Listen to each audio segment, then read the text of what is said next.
daycare provider Mary Jenkins is suing her former clients, Cynthia and Tom Wyatt, for unpaid babysitting fees. The Wyatts are countersuing for the return of the money they paid. Order. All rise.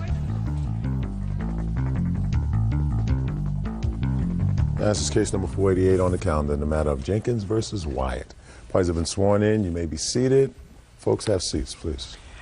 Mrs. Jenkins, you are a daycare provider, is that right? Yes, I am. How long have you been a daycare provider? Most of my life. My new license was granted to me on 2001. Before that, before 2001? I went to college and updated my early childhood development for children. Before that, I also worked as a private nurse. Okay. It is your claim that the defendants owe you money for child care. Yes. How many children of theirs did you take care of? One child. How old is the child? Christopher came at about 5 weeks old. When did he come? He came 7/27/01. And for how many months did he stay with you? 15 months. According to what I've read in your complaint, and there is a counterclaim, and the counterclaim is they want all the money back that they paid you, claiming some misrepresentation. Is that right? Yes. How many months in arrears were they? Because according to you, they were many months in arrears. Is that right? Yes. So she took care of your son even though you weren't paying her. Yes. Is that right? Partial payments, yes. Partial payments isn't payment. What kind of work do you do? I'm working at a law firm. I'm a legal secretary. Do you get paid every week? Yes, I do. How long have you been working at the law firm? About 7 years. Good. How much do you get paid every week? 1,100, I believe. Good. And what would you do if for about 3 or 4 months the law firm only gave you $500? It would be a problem. It would be a problem. Why would that be? Because I wouldn't be getting paid the full pay for the work that I'm doing. Right. So why do you think it's okay just to give her partial payment? That's her job. Well, we had an agreement with her, and she said that that was fine. You know, just make the payments what you can now, and don't worry about it down the line. That would make her a really nice person, right? Yes. That would make her really special. Yes. Because you wouldn't stay with your law firm if your law firm said to you, you're only getting $500 a week. I know we're supposed to give you $1,100, but we're running into some tough time. I would like to see you say to them, well, that's okay. Give me what you can when you can, and then, you know, we'll make up for it at the end. You wouldn't say that to them, would you? No. You'd start looking for another job. Yes. So that Miss Jenkins was really nice to you. You love your son? Absolutely. He's your only child? Yes, he's my only child. So your only child, madam? No. You have other children? Yes, I do. How many other children do you have? 2 other children. How old are they? 13 and 10. So you haven't been a mother of a new baby for a while, but I assume you are devoted to this child. Is that right? Yes. And you wouldn't leave him any place where you felt as if he was being mistreated, would you? No. Came home every day and you checked him over. You didn't see any marks or bruises that were things that you questioned. Is that right? I questioned a couple times. Oh, well, you're not a neglectful parent, are you? If No, you question just them. regular type of scrapes. Regular stuff. Mm-hmm.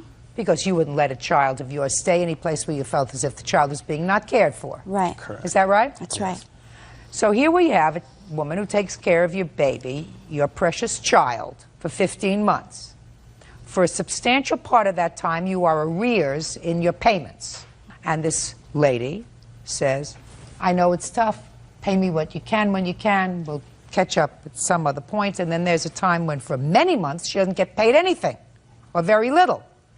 And her accountant sends you a what? A letter. No. She sent us a letter. She sent you a letter. And what did the letter say? There was a lot of... What did the letter say? That we owed $13.60. $13.60. $13.60. That's all. Nothing about late fees or anything else? Well, yeah, she said on there that if we didn't pay right away, then there would be late charges and, you know, those type of Do you have a court copy fees. of that letter? Yes. I'd like to see it. This was after we pulled him out, though. Mm-hmm. Miss Jenkins, not to worry. I will get to you if I need Oh, you, no madam. problem. Do you understand? No problem, I do. Good. Okay. This letter was written... Shh.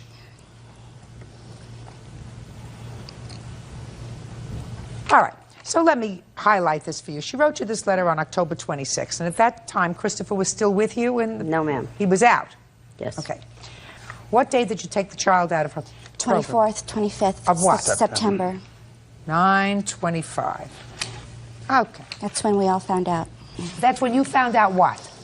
That she had a family member in her residence that was accused and substantiated of child molestation of a child under her care. So you took your son out on September 25th. Immediately. Good. Perfect. That's exactly what you should have done if that's what you suspected. I got documentation. Just a second. Precisely what you should have done. And then paid your bill. You went to work.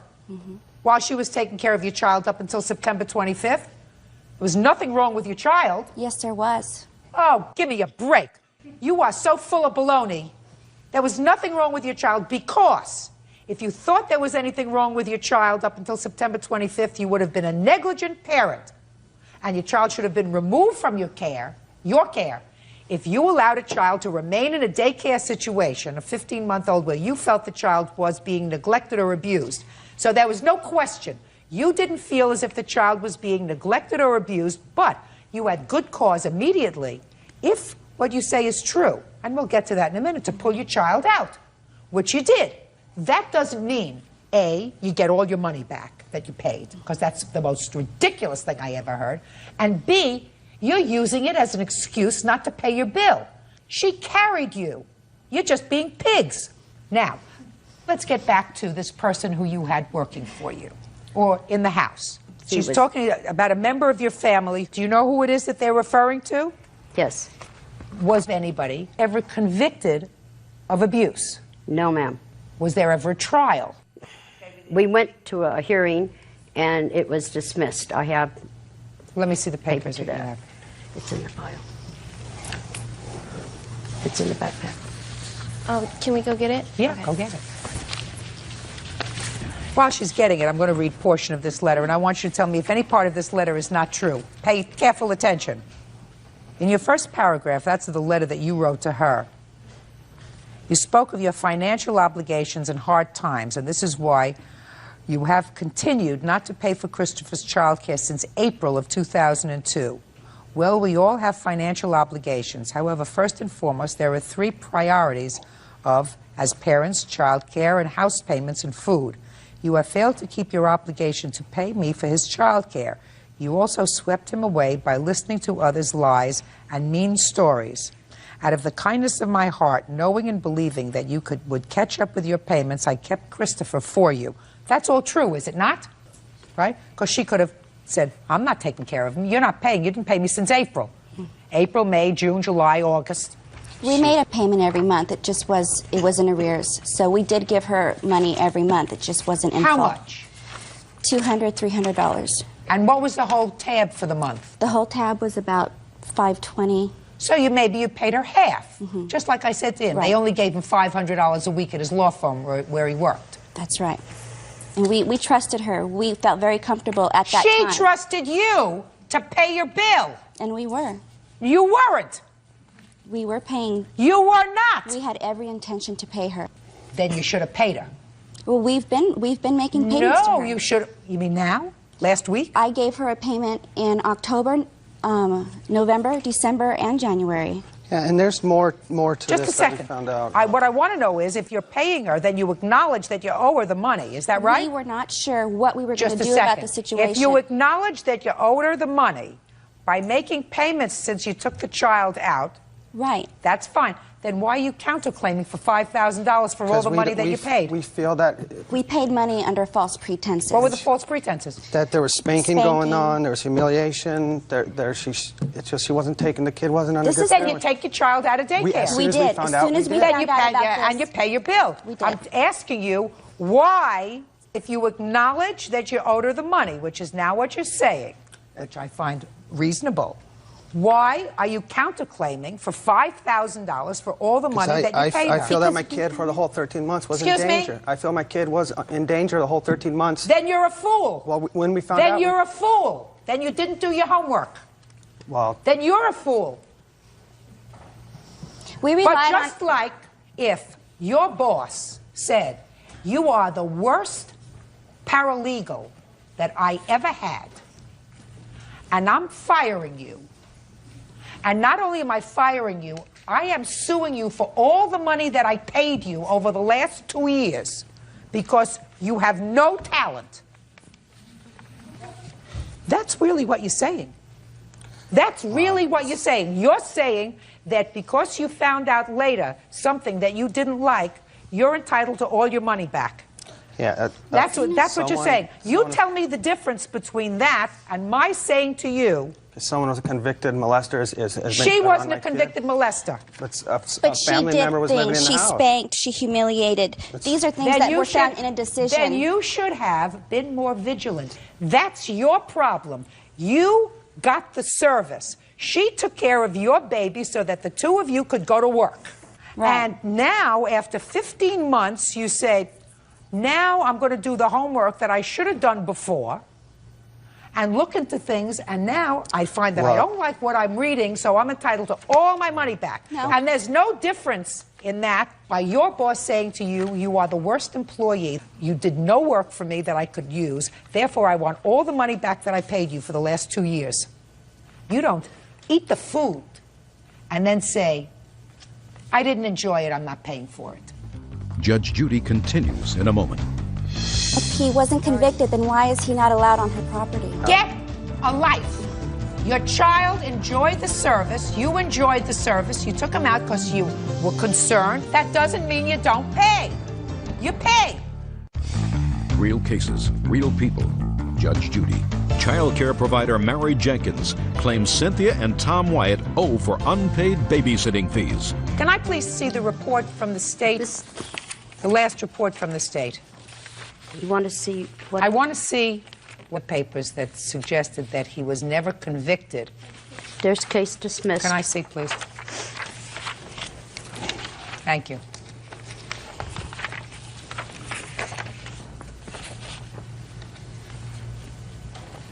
This is a juvenile court case. He was a juvenile. He was only 10 years old, Your Honor. Just a second. Is what you're telling me this incident happened when he was 10 years old? My sister made an allegation, and she just whatever, and okay. We had to You're talking about something that happened when he was 10 years old, and the case was dismissed. Yes. Is that right? Is that what we're talking about? If he wasn't convicted, then why is he not allowed on her property? And it was substantiated that there was molestation. This petition was dismissed. Now, I want to see the last report from Child Services. Are you still licensed? Yes, ma'am. Can I see your license?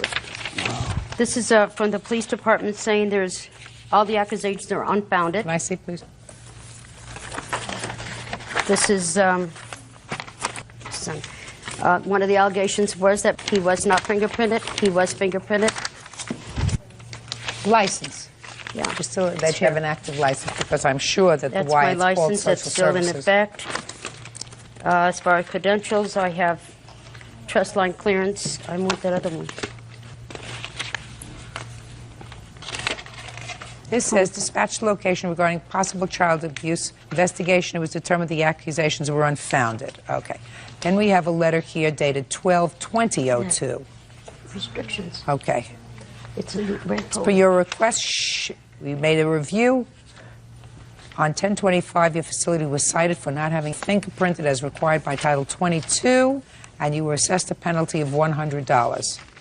The results are as follows. The penalty assessment is dismissed, and the explanation is your appeal request concerning the dismissal of the civil penalty of $100 is being granted because at the time of the visit, you had already submitted fingerprints so that was, in fact, dismissed. And I have a license. The effective date of this license is 5/7/01, and you can have 12 children with no more than 4 infants. Are you still licensed? Yes, ma'am. Here's a Can I see it, letter please? from the Department of Licensing. Shows there's no restrictions on their behalf. December 17th, 2002. This is to confirm that there has been no action by Community Care Licensing that restricts this license or prohibits Ms. Jenkins from accepting children for care at this time. That's it. This was issued on January 3rd, Can I see it? January 3rd of 2003. 2003. Good. I'll read it. And the whole I don't- 13 months, he was in and out of there during all the holidays. There was times where he was down for 4 or 5 days, January, February. Get a life. Your child enjoyed the service. You enjoyed the service. You took him out because you were concerned, which is exactly what you should have done as concerned parents. That doesn't mean you don't pay. Okay. You pay. Okay. All right. So I assume that you followed this up with the state. Yes. Is Find that out correct? what was going on, yeah. Is that, just answer my, Yes. I assume that you followed it up with the state so that the state finally said that this young man cannot have any contact with children at your facility. Is that correct? That's what that was at that time, yes. Has that changed since January 3rd, 2003? January 3rd. We chose not to until everything is cleared. Even at that, he was not an employee or ever will be an employee. Okay. How much do they owe you, still owe you? Less the 3 payments for $25. They owed you $13.60, according to your letter. Yes. Less $75? Yes. Go ahead.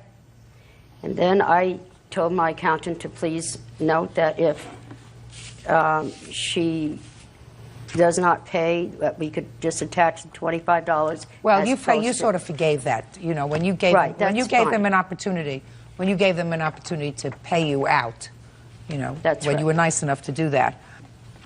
Your Honor. Yes. Why I gave her an extension, it seems crazy, is that prior to this, she gave me about 3 months in advance. And I thought, you know, that's pretty good. Somebody must really care and love me enough and trust me with their child to give me 3 months in advance. In advance. So if she gave me 3 months in advance when she was buying a house, I said, no problem. As long as I have children that pay, they hold over. I can buy the food and run the facility. Judge Judy continues in a moment. Bottom line, you have an absolute right to take your child out of a daycare situation where you feel that the child may be threatened. May be threatened.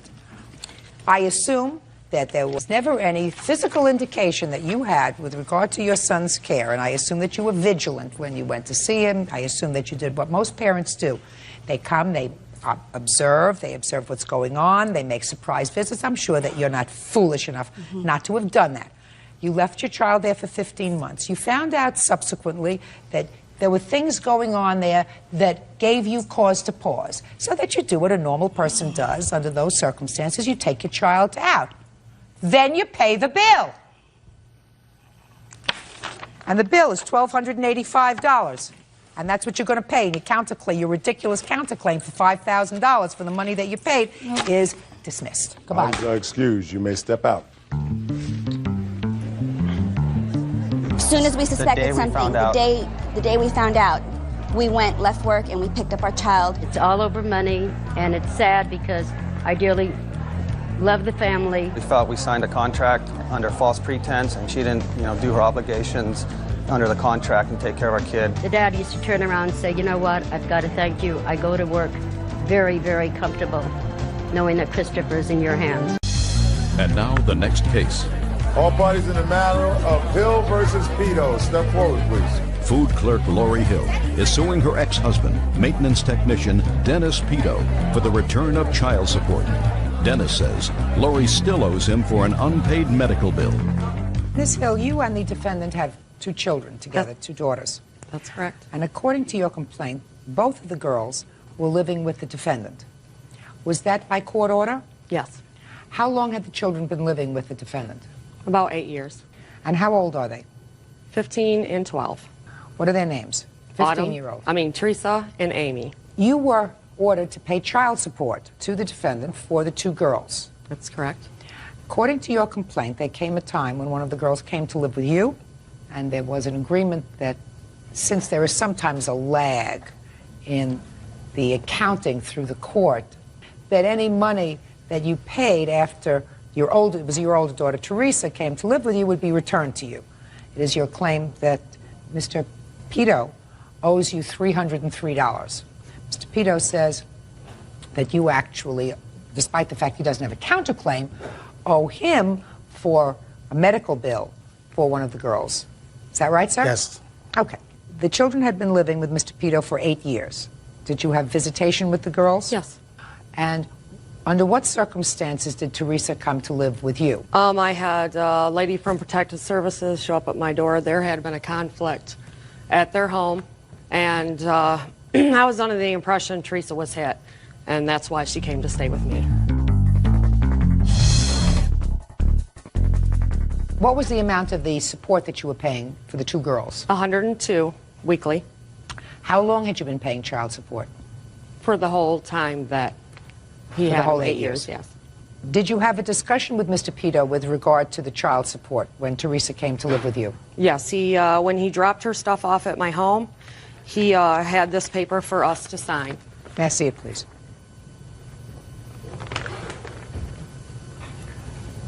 Thank you. Okay. You say you'll waive the $104 in child support. That means that each of you was going to take care of one child, and there would be no support paid by either one. Is that right? That's right. And that is dated 12/4/01. Was any money taken out of your check after the 4th of December? Yes, I have all my. Is that the $303? Yes. Do you acknowledge, Mr. Pito, and let's not get to the medical yet, that the plaintiff paid child support beyond whatever these debts are of $303 that you received after December 4th? Yes, I do, Your Honor. Okay. Now tell me why you think that you shouldn't have to give that back to her. Well, Your Honor, when I made that agreement with her, after that, I realized there were still pending medical bills from when Amy had her asthma attack on September of 2000, and there was a $1,700 bill. And at that time, she was still required to pay 36% of that $1,700. And after talking to the medical staff that was billing me, she told me that most of it might be taken care of, but at the very least, there's still going to be a $212 balance. What do you mean most of it was going to be taken care of? What does that mean? Well, because between her insurance and my insurance, they're trying to see who's the primary and who's the secondary. And before that's settled, and I have to pay the bill, I want to make sure that she doesn't have any more outstanding bills. So what you're saying is you signed this document, then afterwards you realized that there may be some money owing for a 2-year-old medical bill because the insurance hasn't been sorted out yet. Is that right? That's right. Mr. Pito, when you get your act together with regard to how much money you think Ms. Hill owes you, and all the insurance claims have been submitted and ultimately resolved, you have the ability to go in and file a claim against her if she still owes you any money. In the meantime, you have to return the $303 that you accepted from her after you signed this document indicating that you would not be taking any money from her, she would not be asking you for any money. You were both going to assume full financial responsibility for each of the girls that were in your custody. Okay? Now, that's easy. Do you see your daughter, Teresa? No, Your Honor. Why not? Well, she lived on bad terms, and until she gets her act together, Your Honor, I don't want her in my house because she's a danger. She's 15 years old. How's she behaving in your house? She's a handful. She's a handful. Yes, she is. I've got a feeling that you got the easier end of the bargain at this point. Is that right? Your Honor, I've had custody for those girls for 8 years, and the reason for me having custody because she attempted suicide in front of my children. No, don't go back 8 years. Right now, you have a 15-year-old daughter who had been with you for 8 years, and she's going through a teenage rebellious period of time. So all I said was that right now, you have the 12-year-old who's okay? Yes. So far? Yes. Right? Got the easier part of the bargain. Give her back the $303. That's all. All these are excuses. You may step out. I had no idea I owed any medical bills. This is the first I've heard of it. It's hard to pay her back money when I know I still got money coming. I feel sorry for her daughter. She's been getting in a lot of trouble, but, you know, she really needs her dad. You know, she loves her dad, and it's just too bad they don't speak anymore. And now the next case. All parties in the matter of Caban versus Reyes. Step forward, please. Hairstylist William Caban is suing his former friend, 25-year-old waiter Jeffrey Reyes, for an unpaid loan to bail him out of jail. According to your complaint, the defendant owes you for bailing him out of jail. Yes. Tell me exactly how that happened, sir. We went out on Thursday night to karaoke. And What was the date? May 16th. And one of my friends met me at the bar. And he wanted to leave. I asked Jeffrey, do you want to go? He says, no, I want to stay. Your Honor, he left me there. Just 1 second. I'll get to you. Go ahead. Get to you. Go ahead. And I said, do you want to come? He said, no, I'm going to stay here. I want to sing. So I said, okay, I'll do you a favor. I gave him my ATM card. I gave him $20 plus my car keys. And I said, I'll talk to you later. ATM card for what? To drink. He didn't have no money. Mm-hmm. And then the next day he calls me and said, he's in jail, to bail him out of jail. That's not true, Your Honor. I said, Mr. Reyes, could you wait until I look at you and ask you questions, please? Now look at me. Could you do that? Yes, ma'am. And what did he say to you? He said, Will, can you please come and get me out of jail? Do you have the money to get me out of jail? And I did not have the money to get him out of jail. I had to go running around town, borrow money to get him out, because he kept on calling me every 15 minutes that my cell phone died and his cell phone died. There's 3 cell phones in the car, and they all died because he was calling us so much. What do you mean 3 cell phones in the car? We had 3 cell phones in the car. There's 3 people trying to get him out of jail. The only one that got him out of jail was me. Well, who else was in the car? Another friend of his roommates. I don't know his name. So you're driving around with 2 other friends in the car? No one had money to get him out. Just answer my question, sir. You're driving around with 2 other friends. Mm-hmm. We're going to do this my way. Okay. Do you understand? Because my way, I'm going to get the truth. Okay. Where were you going? We getting money to bail him out of jail. And when you bailed him out, what did he say to you? He said to me, thanks. And I said, you need to pay me back. And what did he say? He said, yes, he'll pay me back. And I stressed it to him. I need this money back. All right, Mr. Reyes, now I'm going to hear your version of the events, sir. What were you arrested for? Driving with a suspended license. So I gather you took the car keys and went home. I stayed in the bar till 2 o'clock in the morning till they had last call. They did not come back. He had left his keys on there. He did not tell me he was going. They both just left. So how am I supposed to get home? I took the keys and I drove home. Then I went home. There was a cop already there. They had my name on a piece of paper like someone had called the cops on me already. So I went there. He asked to see my driver's license. I showed him my driver's license. And he took me to jail. Then you called him. Yes, I called him. And what did you say when you called him? I said, well, what happened yesterday? He goes, oh, I left you the car. He said, I didn't come back yesterday. He said, why, where are you? I said, I'm in jail. He goes, oh, don't worry, I'll get you out. He said, don't worry about it. Trust me, I'll get you out. I don't have the money to pay him back. I didn't ask him to bail me out.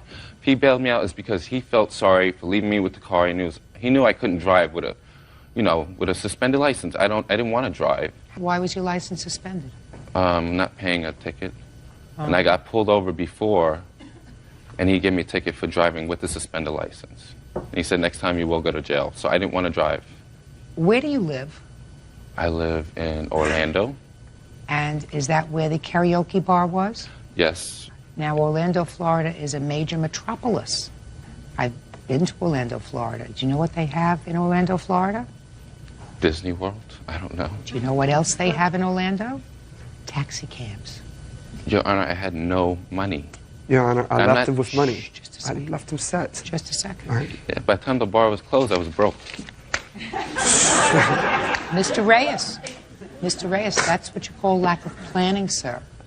Because if you were waiting for him and he didn't come back and he left after 20 minutes, something should have gone on in your head that said to you, maybe I am stranded here, so I better take the $20 that he gave me and put a couple of dollars away so that you could call a taxi cab to take you home, since you didn't have a driver's license. I understand what you're saying, Your Honor, but he left me an ATM card. Taxi cabs do not take ATM cards. And $20. He had an open tab on the bar. When it was closed with $20 that I had spent drinking. What happened as a result of that case, Mr. Reyes? They gave me day served. And a fine? Yes. How much was the fine? The fine was $500. Did you pay the $500? Yeah, they took it out of his bail. Out of my bond. They took it out of his bail? Yeah. Oh. Judgment for the plaintiff in the amount of $560. Mr. Reyes, have to take responsibility for what you do, sir. You had a lot of choices. You picked all the wrong ones. That's all. Okay. Parties are excused. You may step out. He just wanted the money right away, and I couldn't give it to him. Been given the runaround. Maybe he called the cops. I don't know. I don't know what the whole deal was. I gave him my car. I gave him money. And that's the story. And now the next case. All parties in the matter of Parker Cruz versus Bumpus. Step forward, please. 20-year-old student Brittany Parker and her friend, 19-year-old student Nil Marie Cruz, are suing boxing coach Jada Bumpus for a refund of the money they paid for boxing lessons. All right, you two ladies go to college, is that right? Yes. And you decided to sign up for some boxing lessons for exercise with the defendant. One of you paid in full $150. Which one was that? And you are? Brittany Parker. And Miss Cruz, you didn't pay the $150, you paid $100. Yes. And you told Mr. Bumpers that you would be giving him the other $50 when you came back. Each of you took one lesson, and then you decided not to continue for whatever reason, and you want your money back. Yes. The defendant says, no way. Aside from everything else, you stood him up for about 4 classes. Is that right? Yes, ma'am. Okay. When was your first boxing lesson? November 7th was a Wednesday. Do you have a contract with the defendant? We didn't sign any contract, but we had receipts. Was there any conversation about the 10 lessons? How many lessons you were supposed to take within a certain period of time? We figured that we'd do it every Wednesday and Friday at 4 o'clock. And you were supposed to be there on Friday. Yes. Did you go? No, I called them at 7 that morning because I had a family emergency that sprung up on Thursday, so I had to be home. What kind of an emergency? Well, not well. What kind of an emergency, Ms. Parker? my family was going through a divorce. Well, my parents were going through a divorce at the time, and I had to attend to my mother's needs. The following Wednesday, did you show up at 4 o'clock? Yes, we both did. Did you take a lesson? No, Why not? because he wasn't there. Why weren't you there, Mr. Bumpus? Because the class was scheduled for 3:30 to 4:30 was the agreement. This 4 o'clock is very conveniently, they've come up with this time. It was scheduled from 3:30 to 4:30, and we agreed that it'd be twice a week. Because I gave them a big discount, I usually charge $250 for 10 private 1/2 hour sessions. To college students, I charge $185 because they're college students. When Brittany Parker called me, it was 7 weeks after September 11th attack. Business was slow. I said, I'll give you a $25 discount if you sign up right away for $160. She said, well, I got a friend that wants to sign up. Well, what if the 2 of us sign up? So I said, well, you bring me $300 and the 2 of you can sign up. Does that sound right? All but the time. I'm not sure if it was at 3:30 or 4. So you're not sure? Well, it's been a while. This was back in November. Well, if you're not sure, then he knows, and it was at 3:30. Whatever time it was, if it was 3:30 that we were supposed to meet him, that's what time we were there. You don't know that at all. So did you call him when he wasn't there? Yeah, I called him right away when we were standing at the gym waiting for him. Did you reach him? Nope, voice left a message on his answer machine. When did you next contact Mr. Bumpus? I finally checked my my email that day or night, and I found the emails that he sent me over the weekend after the Friday class that we missed. Well, can I see those emails? Yeah, I have them all here. The first one is the introduction to his program. No, It's about 3 pages long.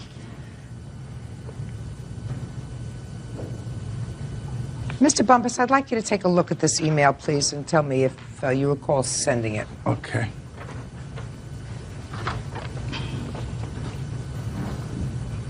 This may be. It looks. It was a message that you sent, sir. I have the other email here. Yeah, it looks like. Okay, so let me get the time frame correctly. Give me that back, please. Time frame is they come in and they start and they take one boxing lesson on Wednesday, November 7th. They were supposed to come back on the 9th for another lesson and didn't show up. Right. Right?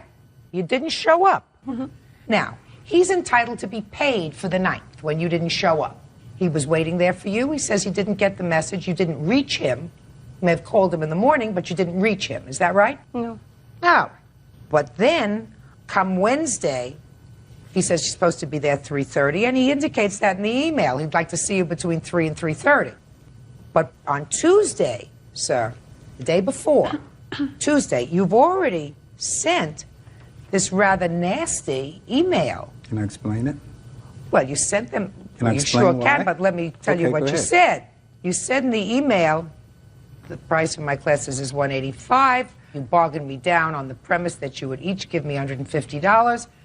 Then Nell Marie showed up with only $100, promising to bring the rest on Friday. Without an utterance from her, you called at the last minute and claimed that the two of you would be seeing me the following lesson tomorrow, Wednesday. And then you write in block letters, wrong.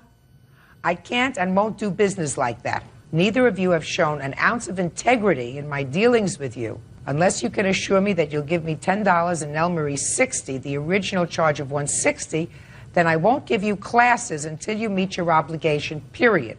So you changed the contract from $150 to $160 in here. I expect to hear from you by tomorrow morning. Otherwise, don't expect to see me. That's a pretty nasty email from a businessman. Go ahead. They lied. Number one, she didn't call and leave a message at my house at 7 in the morning. I hadn't left. When I got back from Amherst, my tape machine said 1:20 in the afternoon. I just said to you, sir, she has to pay for that lesson. No, but I'm just saying. Now listen this- to me. Okay. They have to pay for that lesson. Okay. They stood you up. If you say you made the trip, they're going to pay for that lesson.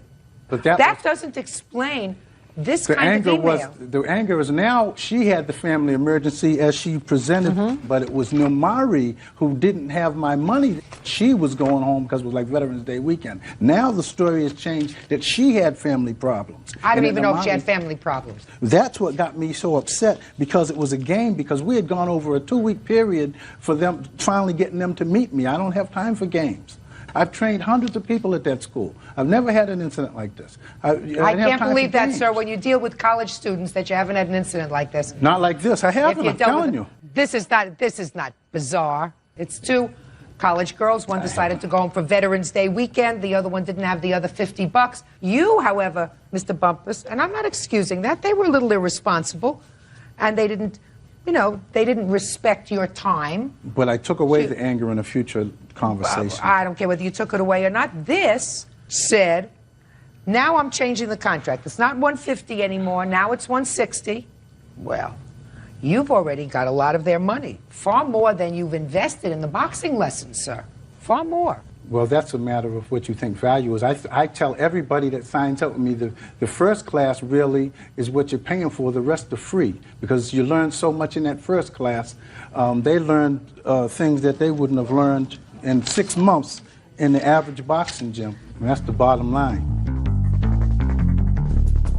Just figure this out. $150 divided by 10 lessons equals $15 a lesson per person. Numerically, They took- I understand. Yeah. That's my job here. I'm not really good at numbers, but that's what it is. It comes out to $15 a lesson for 1 hour. Miss Parker paid you $150. She took one lesson. She missed another lesson that she had scheduled, and I don't find there's any valid reason, because I think that this is all a lot of baloney, this other reason that you gave me, which means that Mr. Bumpus owes you, if you canceled, $120. And the reason I say that is Mr. Bumpus, in his email to you, changed the contract from $150 to $160, and he can't unilaterally do that. So Mr. Bumpus has to refund to you, madam, $120.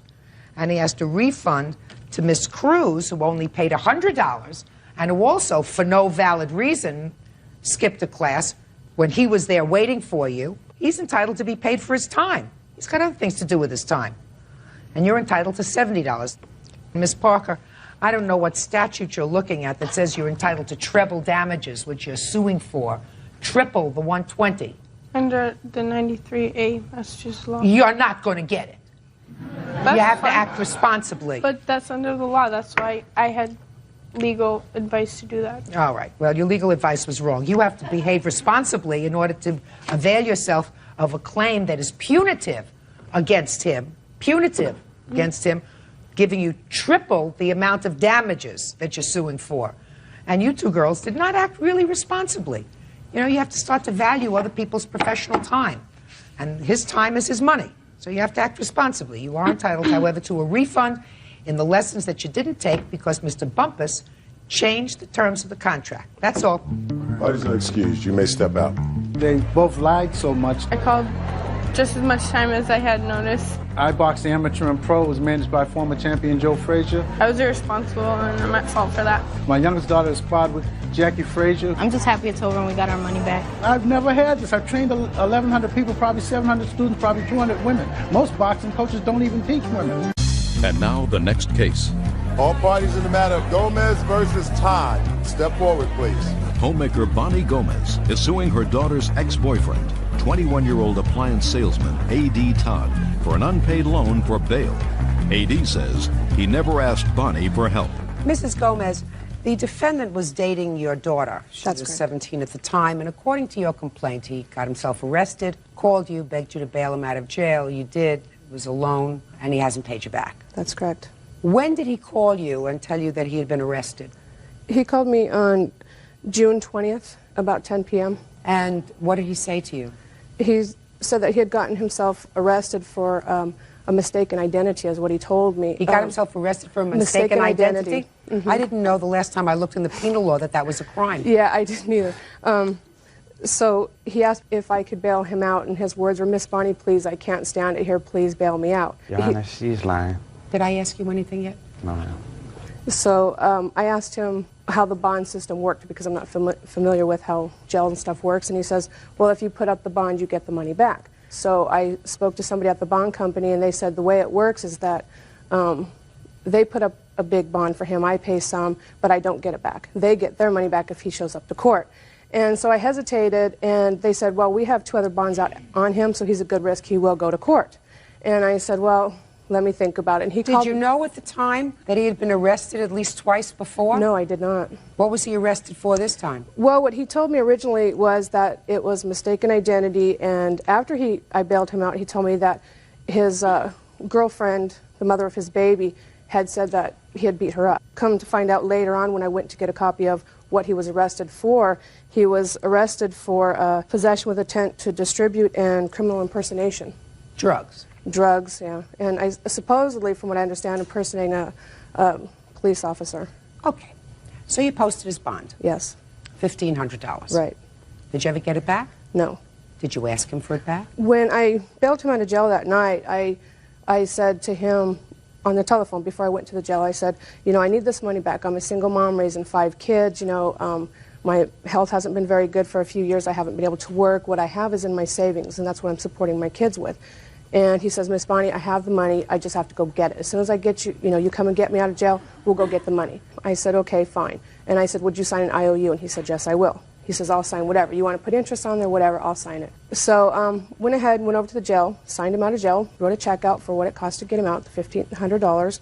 It was about probably 2 to 3 o'clock in the morning at this point. And he says, you know, Miss Bonnie, it's a little late, you know, to go over to my friend's house, so let's just wait till the daytime. And I said, that's fine, you know, because I was pretty tired as well. And come the next morning, you know, a few hours later, I made him sign an IOU, which I can't find now, it disappeared.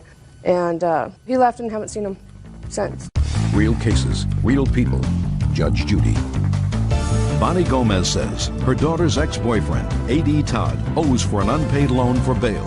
A.D. says he never asked Bonnie for help. Where were you arrested, sir? At the apartment that I stayed at. What were you arrested for? Possession. Possession of what? Marijuana. That was at least the 3rd arrest that we know about, because you'd been bonded twice before. What were your prior arrests? Harassment and driving without a license. You don't get arrested for driving without a license, sir. Well, bonded. in Colorado, if you ain't got your license and insurance, you do go to jail. Uh-huh. Right. Okay, but anyways, Your Honor, when I went to jail, I called Mrs. Gomez's daughter. I asked her, would she go and tell my mom to get me out of jail? She said, all right. That's the last time I ever called her house. 2.5, 3 hours later, there was somebody bailing me out. They told me to pack my stuff. You know, I got out. You know, Erica was sitting there, and I didn't know who Miss Gomez was at the time because I never met her. So I signed the bail bondsman papers. Miss Gomez leaves out with us. And we gets to her house, you know, because I stayed like 2-3 blocks away. You know, and I'm talking to her. You know, next thing you know, I goes home that night, and I comes back the next day. And she tells me, well, Mr. Todd, you know that you're going to owe me $1,500 for getting me out. I'm like, you know, shocked. I didn't think I owed her anything. I mean, I didn't ask her to bail me out of jail. She did on her own. I mean, if her daughter did, then that's on them. That's not on me. But I was dating her daughter at the time, you know, and I guess I picked up responsibility and said, okay. You know, so like 2, maybe 3 days later, I had like a really bad necklace, you know. Like a really bad necklace? What was wrong with it? No, I mean, I had like, I had cheap. a nice, really expensive necklace. It was Pegasus. It was about yay big.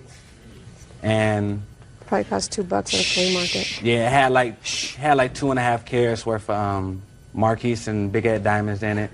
I mean, it wasn't like Cuban zirconia. It was retail price of like $15,000, and I gives it to the plaintiff's daughter, and I never seen it since then.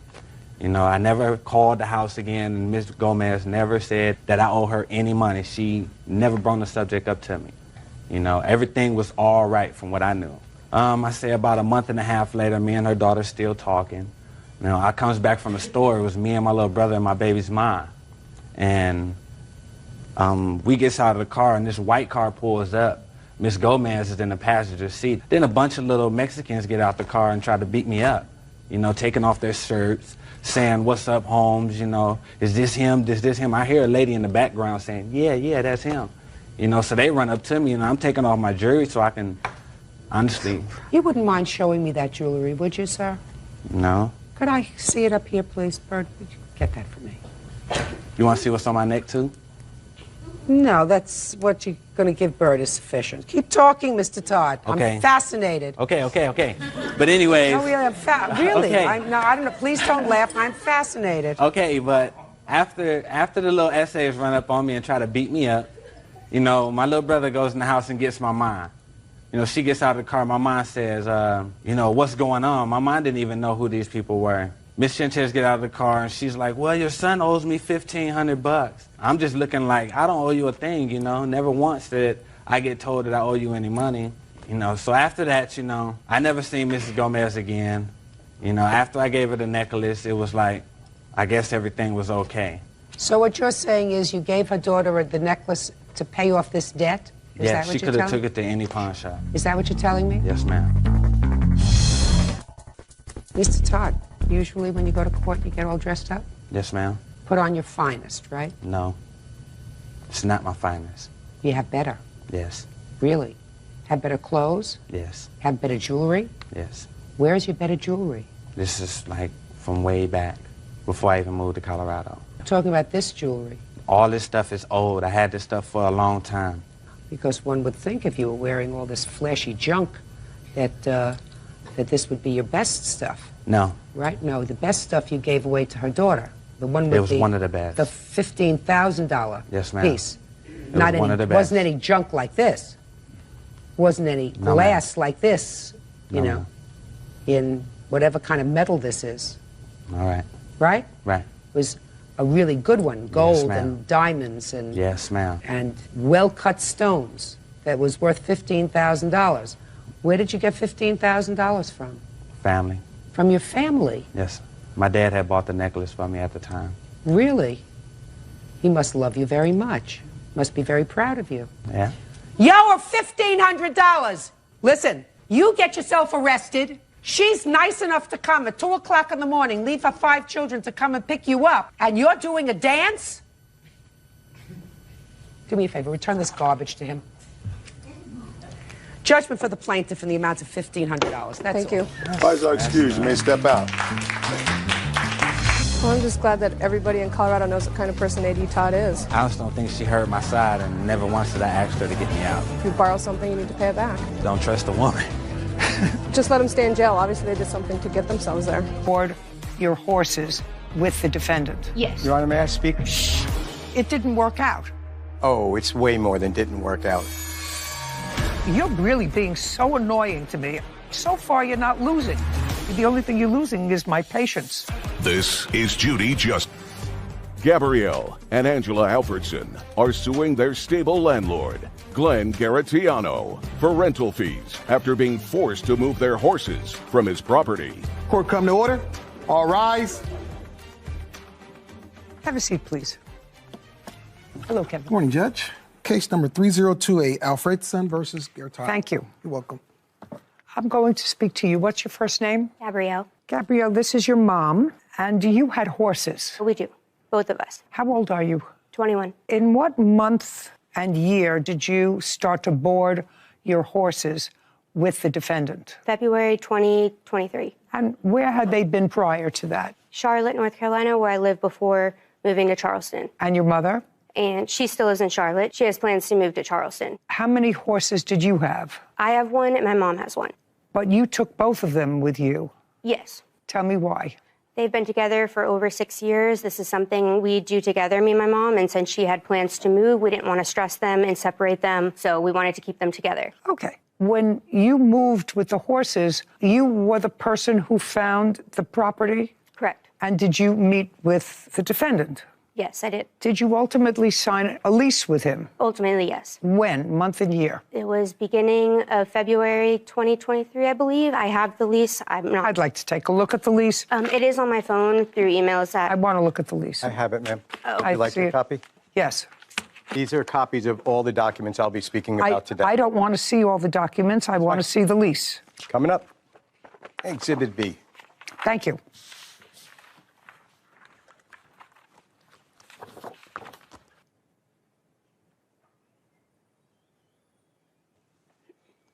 Okay. Your lawsuit today seeks recoupment of certain monies that you paid pursuant to this lease. The defendant has a cross-complaint for damages that your horses did to his property, which is also included in the lease as your responsibility. So the lease started February the 12th. When did you move your horses there? The night of the 11th. And where did you put them? In the pastures on Glenn's property. Was he there? He was. He came out and told us speaking, So you were there with your mother? Yes. It was me, my mother, and my father. And there were no incidents. Did he explain to you what had to be done? You have to water them from a certain trough. Mm-hmm. Did he explain all that to you? Yep. He said he has no knowledge of how to maintain and care for horses. That was all on us. As long as we pay our rent and take care of everything, that will be that. Okay. So that's February. How much money did you pay him in February? $925. For the two horses? Correct. Were the horses there in March? I think it was when we moved in beginning of March, or middle of March. Do you remember the date? Yes, ma'am. What was the date? The 13th is when they actually came with the two deputies to take their possessions. So they were there for a month? 5 weeks. She was supposed to come in mid-January, but postponed. Just a second. The lease says it starts February the 12th. Correct. That's what the lease says. They left March 13th. Correct. Okay. And you paid the defendant how much? 3 payments of $925. Okay. February, we have $925. Correct. And you are several days over into the second month.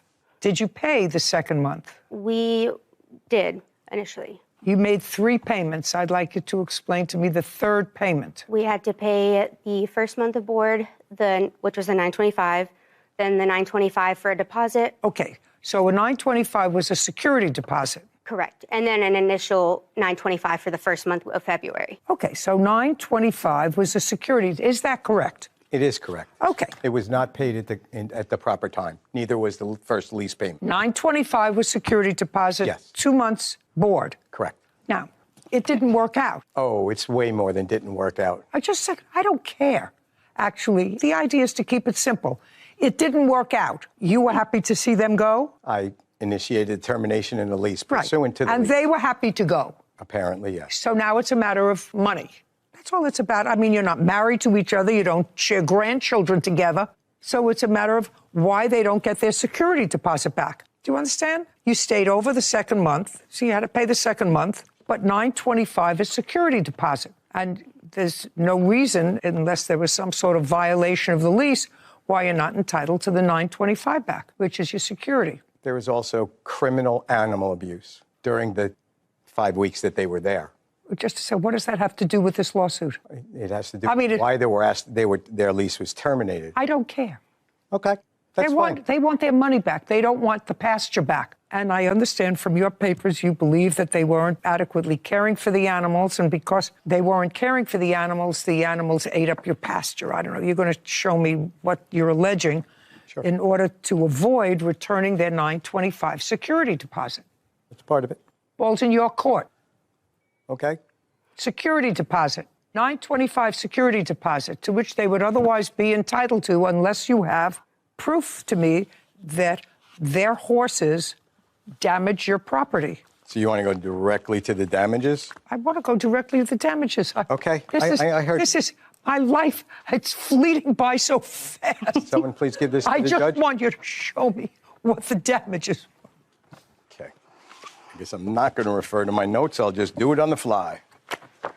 Okay. The very first... Shh. Oh, don't explain?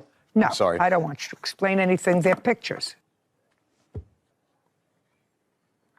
Oh, there's something in the packet that you just gave me. Would you please show this to Gabrielle and ask her if that's her signature? Your Honor, may I speak? Shh. No. That means no. That's a no. Okay. Is that your signature is my question. Yes. Okay. When did you sign that? The day we left. The day you left? Correct. Okay, and this shall serve as your receipt for the month's rent of $925 and the deposit $925. It will also serve as a receipt for your final month's payment of March 2023. We have agreed that the deposit is forfeited to cover some of the damage done by the horses, right? And you sign that? Correct. Well, then you have no case. What do you want? I want to tell you my side, please. You want to tell me about what? This whole incident. I don't care about the whole incident. Your Honor. Okay. Just a second. You don't understand. This is a contract. She signed a lease as a contract. She's 21 years old. In order to leave, you left. You were both happy to be done with each other. Your daughter, who is the lessee, signed this agreeing for the 2 months' rent and to forfeit the $925 deposit. And there's an acknowledgement that the horses did damage to the property. That's it. So you have no case. Does it say acknowledgement? What? Does it say that, acknowledgement, or if there was damage to the property? No, it says we have agreed that the deposit is forfeit to cover some of the damage done by the horses. Now, you're really being so annoying to me. I'm just about... I'm just a second. Preparing my next piece of paper, that's all. Just a second. Don't prepare anything. So far, you're not losing. The only thing you're losing is my patience. Gabrielle and Angela Alfredson claim their stable landlord, Glenn Garatiano, is wrongfully keeping their rental fees and deposit. Glenn is countersuing for property damage caused by their horses. Okay. We have agreed that the deposit is forfeit to cover some of the damage done by the horses. Now, if I were you, one word I would have absolutely eliminated is some of the damage, because that says to you, bing! It's not to liquidate the damages done by the horses. It says to cover some of the damage done by the horses, which is his counterclaim. So the fact that this didn't work out and you were unhappy is absolutely irrelevant to a lawsuit. Do you understand? Irrelevant. Now, did you and your tenant have any discussion about what damage you allege that the horses did? Yes. Was that the day that she left? No, ma'am. It was prior to that, numerous occasions. Can you imagine I have something important? Just please, sir, ma'am. I have something important to show you. Sure. Give it to Kevin and answer my question. I shall. Great. Do you have anything in writing, emails, etc., to demonstrate to me, other than verbal conversations, that the tenant was made aware of damages that the horses would... The 43 pieces of evidence I would like, present just a second, does have that evidence that you're asking for. Everything that you're going to hand me in that 43 pages, I just want to let you know, because when I go through 43 pages, if all of it is not relevant to the damage and the amount of damage that the horses did, that's not going to put me in a good mood. So make sure you're sending me all that stuff. Hold on a second. This is important prior to even looking at that receipt. If you'd please refer to the last page of the summons and complaint. What are you showing me? What I'm showing you, ma'am, is that the summons and complaint was filed by the father. I don't care. No, ma'am. This is filing an illegal court document. I don't know why you don't care. I don't care because I wish I could care. For your sake, I want to care. But for the purposes of this case, I don't care. All I want to see from you is the damage that you are alleging that was done to your property in excess of $925, which you kept as security deposit. That's all I want to see. I don't want you to tell me that her underwear doesn't match, that the wrong person filed the summons and complaint. I'm not interested. Very simple. Do you understand? Do you understand what I said to the plaintiff, sir? Did you understand that? Don't hand me all that stuff. I'm not. I'm saying it's in folder 4 right in front of you. Those are the damages. The damage to the grass in front of all of the No, that's not what I asked you for. If you follow instructions, I said to you, I want to see in writing, which you said you had, notification to your tenant prior to March 13th that damage was being caused to the property. And you said numerous. I said, show me. You said, I have 43 pages. I said, I'm not reading 43 pages unless it's all relevant. And if I read 43 pages and if it's not all relevant, it's going to put me in a bad mood, which I'm getting to. Quickly, I see that. Yes, because this is a lawsuit. It's not a kvetching contest. It's not about kvetching. Do you understand? I didn't let her kvetch. I said, this is a lawsuit. You want your money back? You signed the document that says you're not getting your money back. That's what you signed. The damage estimates are in the back of that folder. And I told you, I'm not asking you for estimates. Okay. You're asking me for communication between me and them? It was mostly verbal. So then the answer is you don't have anything in writing. There may be text messages. I didn't review them. Oh, okay. But so there were text maybe, messages regarding her trough that was leaking, and she just ignored the text. She ignored text often. I actually don't care. I have pictures of the damage to the stables in there. Yeah, $925. You got it. It's covered. You counterclaim's dismissed. We're done. This case is over. This court is adjourned. The man was very harassing to me the whole time. I didn't get to show any of my text messages. She was a week late with the rent. She signed the lease, brought the horses, and then, oh, I forgot the rent. Into the second week we were there, I told my daughter, something's wrong with this man. We got to get the horses out. A week later, she comes back with the rent. And I'm like, where's the deposit? She goes, oh, I didn't have the deposit. I'll get you that in a week. He wanted me off the property. He said, I want no trespassing ordinance on you. I said, can I not feed my horses? No, get off the property. These people were bananas, and they were damaging horses. Good example out there of we here in court hear legal arguments, not emotional arguments. It can be, a therapeutic experience for the litigants to be able to get their story across or share the underpinnings of the story or what really went on is something that we hear a lot in court. But it doesn't matter how many color-coded files you have if they don't contain evidence that are pertinent to the legal argument, not the emotional argument.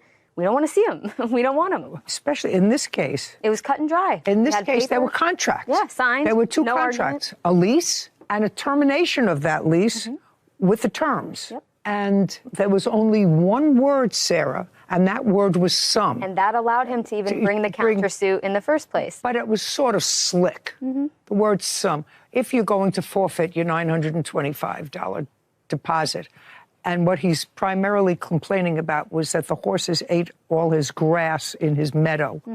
Right, for $925, you can buy an awful lot of grass seed. Sure. They're not about to build him a whole new piece of property. Didn't work out. There was a contract. Sort of interesting. Yeah. Case number 3035, Zackerson versus Farber. All parties, please come forward. Sarah Bell Zackerson is suing dog groomer Tracy Farber for negligence after losing her dog, Benji. Miss Zackerson, you're a dog lover. Yes. And for years you had 5 dogs or 4? 5. What kind did you have? I have a Maltese poodle. I have a cabin poodle. I have a poodle, Shih Tzu, and some dog I found in the street. I don't know what kind it is, but yeah. Small dogs? Yes, small. They don't weigh more than 15 pounds. And for a very long time, Miss Farber has groomed your dogs. That's correct, just under. How many years has she groomed your dog? I can't exact the time, but it's going to be almost 10 years. And you usually bring the dogs to her how often? I never bring my dog to her house, always to their shop. She used to have a business shop they call TLC Grooming, and that's where I bring my dogs over. When did that change? December the 1st, I texted her, say, I'm going to bring my dogs tomorrow, 6 of my babies, to the shop. And then she said, oh, I was about to text you. I'm going to close the shop for good. And I said, oh, wow, what happened? She said, well, I had to take care of my husband. He's kind of sick with her heart failure stuff. So I don't want to be away from him. So you can bring them to my house and I can groom them. So, and I said, well, I want to send my brother over. So you were sending 6 dogs? 6. That day I sent 6. And you decided to have your brother bring them to the house? That's correct. And that was on December 2nd? That was December the 2nd. Okay, and how long did the dogs usually stay there? For the day? Say to end of the day, because they're 5. So 1 full day? Yeah. How much do you pay her for the 6 dogs? Depend what you do, because some of them go every week, some of them once a month, some of them twice a month. How much did she charge for each dog? If you go once a month, 50. If you go twice, 25. Depends. So there's less work if you maintain the grooming? That's correct. Got it. So on December 2nd, who brought the dogs to her house? My brother. Is that this That's man correct. here? Yeah. Okay. Could you step up, please, and tell me your name? My name is Bishop Bean, and I'm my sister's brother. You brought the 6 dogs to the defendant's home? Yes, ma'am. Tell me how you brought them into her house. I brought them up to her and just gave it to her by the sliding door. How? Just one by one. So you handed them to her individually, unleashed? Yeah, by holding them on her. And you just handed them to her? Yeah. Okay. Where did you pull up in the car? In the driveway. You brought them into the door, or she came out? I brought it to her. Okay. Did you also pick the dogs up? I picked 4 of them, but one was missing. So only 5 were sent? Yeah. That day. When you went to pick up the dogs, you only saw 4, or did you see 1 and 1 ran away? When I went to pick up the dog, I only realized that there were 4 and 1 was missing, and when I went to ask. Where did you go? Did you go inside her house? I didn't go inside the house. Well, I picked it up on the side of the driveway. How? They opened the door of the driveway. It's a big sliding door that they have that can open just a little bit, that they can hand me the dog. She handed you the dogs? Not her, but the son. Is that you? Yes, ma'am. Okay, stand up next to your mother. Okay, tell me your name. Nicholas? Nicholas, when the plaintiff's brother came to pick up the dogs, Yes, ma'am. how many dogs did you give him? I gave him 4 and asked my coworker to bring out the other one. You help your mother with grooming? Not with grooming, but in the mornings I go to a park, pick up dogs that we had scheduled, and then bring them back. Later in the evening, I take them back to the park. Okay, so you asked a coworker to go get the 5th dog, which was where? In a cage? And that's what we believed, yes. What do you mean that's what you believe? You say that you were forced to drain the pool because they thought that maybe the dog fell into the pool. I don't care. I don't care if you have to drain your whole house. Sarah Bell Zachrinson claims dog groomer Tracy Farber lost her dog Benji while in her care. Tracy is countersuing for the cost of draining her pool. Okay, so you only turned over 4 dogs. Yes, ma'am. To the plaintiff. Yes, ma'am. Plaintiff's brother. And you don't know what happened to the 5th dog? No, ma'am. Personally? Personally, no. And you never saw the 5th dog on the 2nd? No, ma'am. Okay. Do you know what happened to the 5th dog?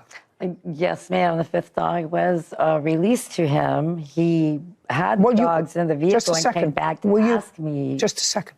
Were you there? Well, I was in the salon after the dogs had already been given to him. Your son only gave him 4 dogs. But he was not the only one involved in giving the dogs back.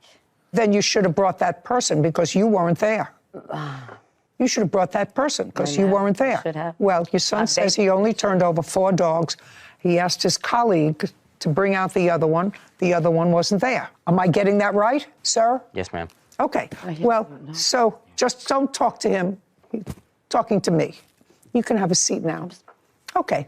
So, Ms. Farber, bottom line is, you can sit down now. Thank you, ma'am. The plaintiff's brother, at her direction, brought you 5 dogs. Only 4 were returned to her, so 1 was missing in action on your watch. 1 dog. That's clear. Now, she's suing for the negligence. She doesn't know what happened to that dog. You have a counterclaim that's sort of ridiculous. Well, I have proof that she says that she lost her dog there. Just a second. He misunderstood. Just a second. And when he counted, he said that Benji ran out with them, but he said that Benji runs away all the time. Let me explain something. Let me explain something to you. Your witness that you brought with you today said he only turned over 4 dogs to the plaintiff's agent. But he wasn't the only one that turned over dogs, and then he leaves that situation to go deal with another situation. Deal with me, and I've said to you, then you didn't bring the second witness because you weren't there. You didn't bring the second witness to say, I did in fact turn over the dog to him. Did she? Just a second. Did you on December 2nd ever see that dog? No, ma'am. No. Okay, that's what I thought. All right, so you're responsible for that dog. Now, the dog was how old? 14 years old. And what was the breed of that dog? Maltese Poodle. When you found out that that dog was missing, I gather you all went back and tried to find it. Yes. Yes, Your Honor. That you all went back to try to find it, and you couldn't locate on your property. How much property do you have, by the way? How many acres property do you have? It's about an acre and a half. I do want to see pictures. It's all. No. I don't have to see pictures. The dog was missing. That's your problem. That's your problem. The dog was missing under your watch. So there's a question of damages because she's entitled to a certain amount of damage for the loss of her dog. Unfortunately, we talk about replacement value. You know, how much is a multi-poo to replace? I don't know. Could you look up, Sarah? Sure. The cost. Give me a general price of the cost of a multi-poo. They're cute. Just on an initial search, so it looks like $2,000 to $3,000 when purchased from a breeder, but can go up to $4,000 for certain colors and reputation. Okay. So we talk about replacement value. Replacement value is about $2,000. The dog was 14 years old. I'm not even factoring this in. You had that dog for 14 years? Yes. Okay. You're entitled to that. This is what your counterclaim is. Your counterclaim is ridiculous, and I'm dismissing it.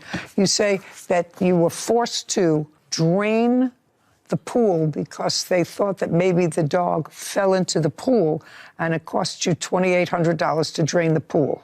I don't care. I don't care if you have to drain your whole house. Your counterclaim is dismissed. Judgment for the plaintiff in the amount of $2,000. We're finished. Thank you very much. This court is adjourned.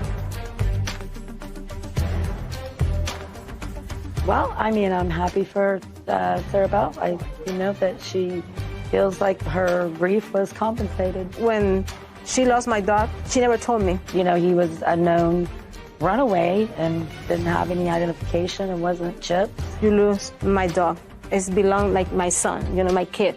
For 14 years old, it's meant a lot to me. I wish that we would all, I've always wished we'd find him. I miss Benji a lot. So I have a little issue with the concept, legally overarching, of the replacement value of things, dogs, even loved ones sometimes in wrongful death suits, because it doesn't get to the heart of what you actually lost. So yes, on a brief Google search, I could find a multi-poo puppy for, say, $2,500, but does that really make up for the 14 years that the plaintiff had with her original dog that the defendant lost in her care? I felt inclined, like I wanted to give her more for that pain and suffering of loss, but that's not what the law gives us as a remedy. First, she didn't sue for that, but as a dog lover, I can tell you how excruciatingly painful it would be for me to bring Joey to a groomer and come back and they say, I'm sorry, we don't have her. I remember taking a dog many years ago to a groomer, and when I brought her back, she had a cut underneath on her belly. I wanted to go and commit a murder because the groomer hadn't told me about it, but for the fact that I saw drops of blood on my carpet, I wouldn't have seen it. So, you know, it was a dog lover, and clearly this plaintiff was a dog lover because she methodically had them all groomed. She was talking about twice a month on occasion. Twice a month, sometimes once a week. She clearly loved her animals and was careful with them. If she had this dog for 14 years, that's a pretty full lifespan for a dog. But very traumatic. You bring 5 babies in and you only get 4 back. I'm sure it wasn't purposeful on the defendant's part because she had been a great groomer and the